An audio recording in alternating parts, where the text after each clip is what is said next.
It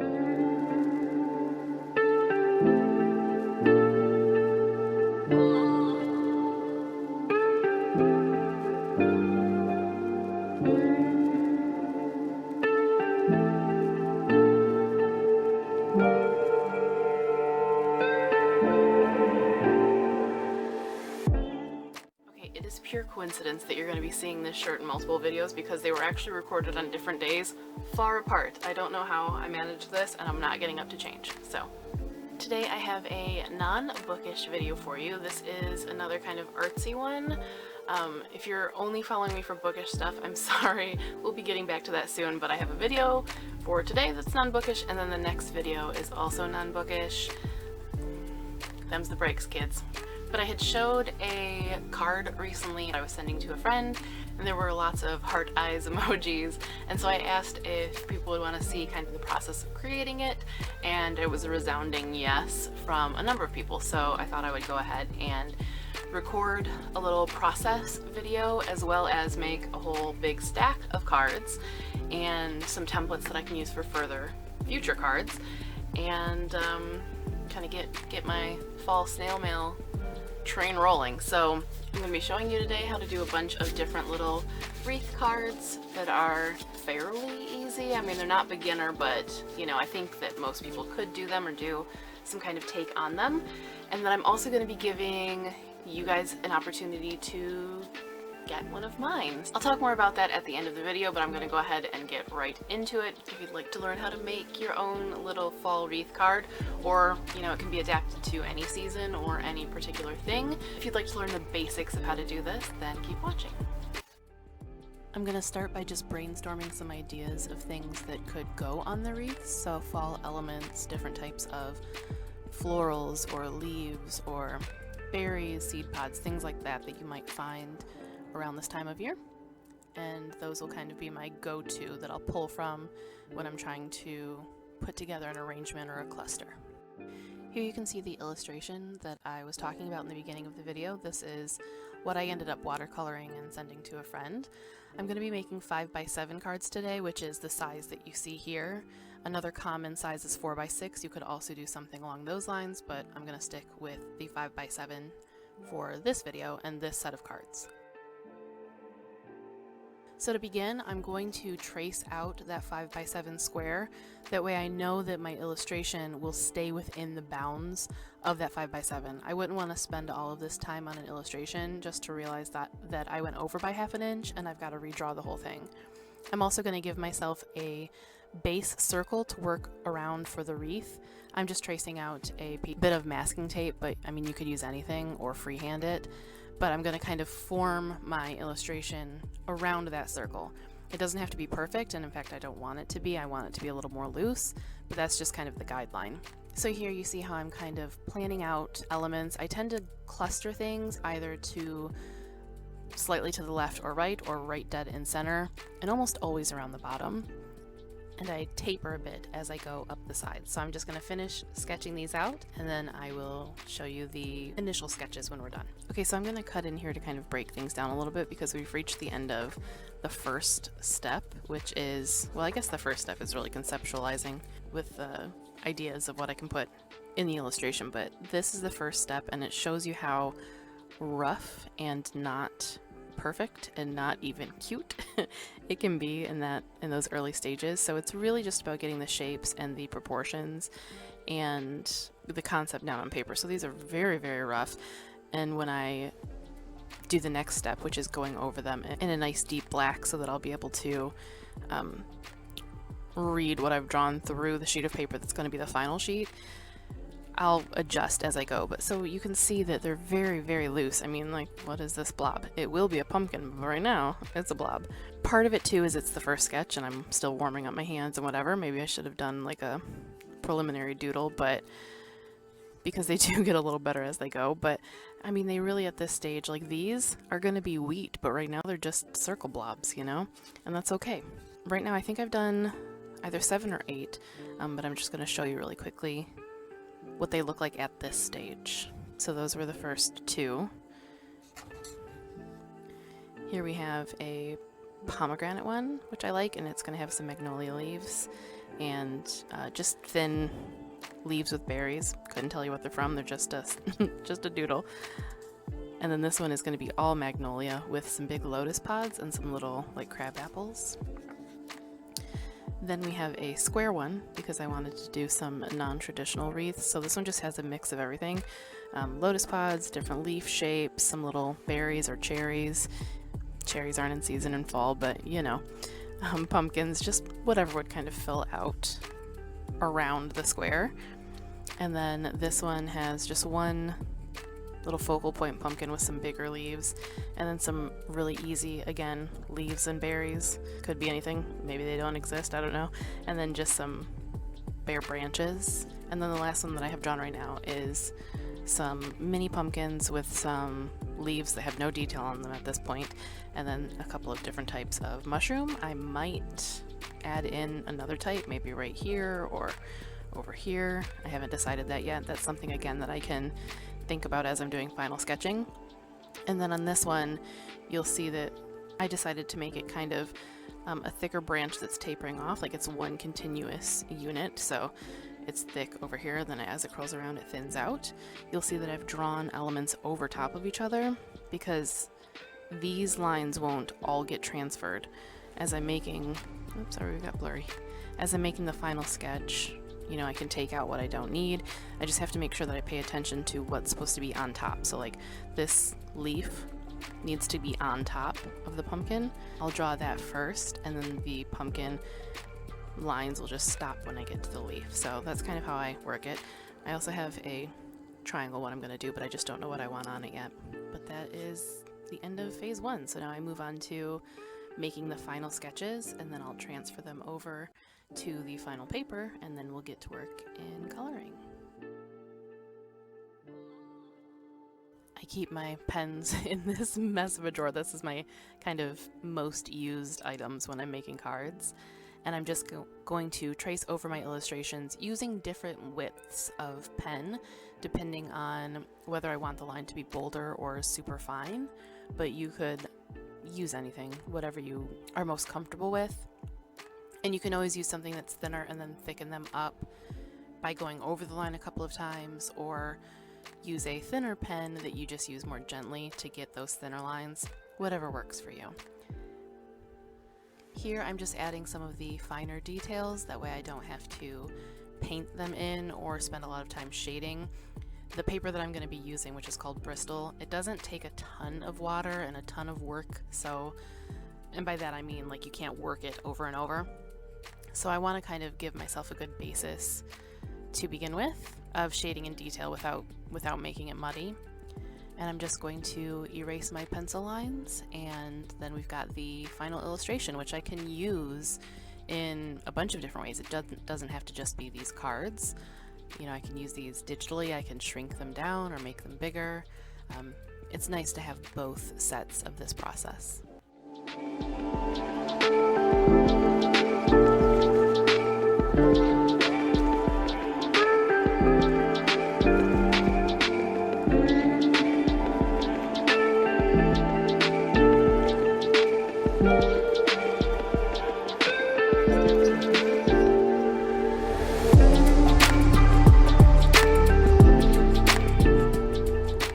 Okay, new day, but same project. So before I move on to the next step, I'm going to talk to you a bit about the materials we're going to be using going forward. So I am going to be watercoloring mine, but if you were to recreate this at home, you could use whatever coloring medium you want or leave them black and white.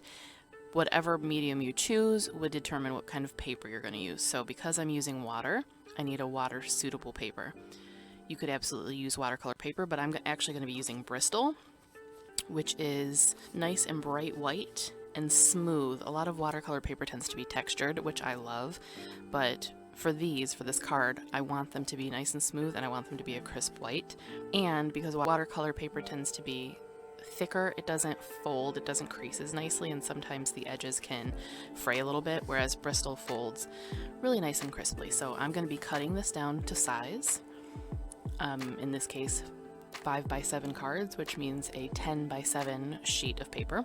I'm going to be transferring the designs onto the paper with this little light box, which I'll be showing you how that works in a second, as well as giving you a tip for how to do this if you don't have a light box.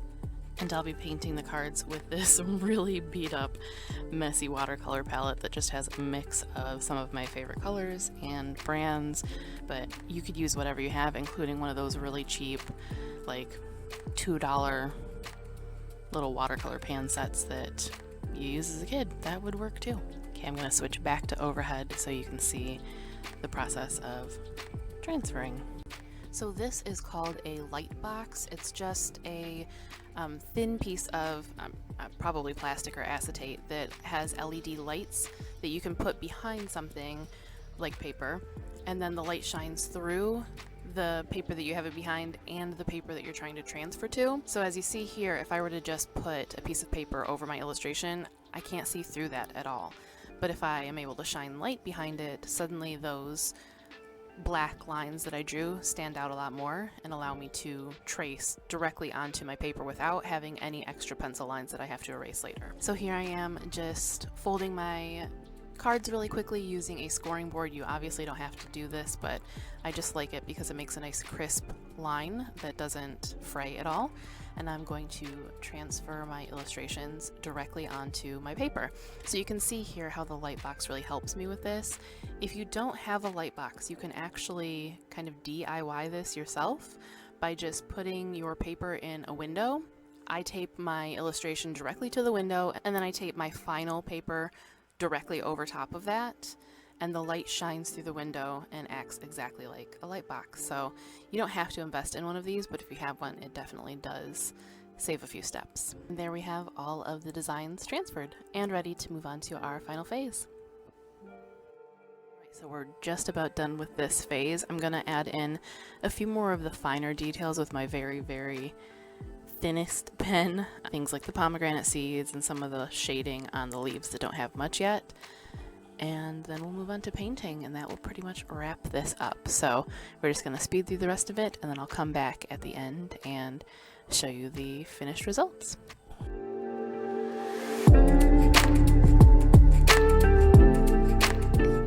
Now, as I mentioned, you could use any coloring medium that you wanted. You could color these in with colored pencils or markers. You could leave them completely black and white, but I'm a watercolor fan, so that's what we're going to use today. So I'm just going to go to town painting these, and I'm just kind of dropping in color, darkening up here and there, leaving some lighter spots. I want things to be very dimensional and a little loose and to look watercolored and handmade. So you really don't have to get fussy about this process, and you absolutely could use a very cheap watercolor set because it's just a card. It's not going to be hanging on a wall in the light where it's going to fade a lot faster. You don't have to worry about artist quality here. Good morning, guys. This is technically day 3 of this little project. I started losing the light last night, so I don't know how much of the painting process I actually was able to record for you guys because the lighting just wasn't good enough, but we're done now, so I thought I would show you what they look like. I'm debating whether to add some little gold accents, which I did on the first card, but I don't know. I think I might leave them as they are, but here are the final cards. This might be my favorite. I don't love the little bluish pumpkin. I mean, in real life I like these sort of blue-green weird pumpkins, but I don't know. You know, I'm not gonna judge it. I'm not gonna judge myself. They're fine. I like it. It's a cute card. This one's a favorite too, and I expect some more pomegranate illustration in my future because that was really fun. We have another weird blue-green pumpkin. I like these little Chinese lanterns too. Here is our square card. So as you've seen, so far I haven't put anything in the gaps, and I might not. I might just kind of leave them until I know who they're being sent to and what they're being used for, but you know, it can be some kind of fall greeting or happy birthday or anything really.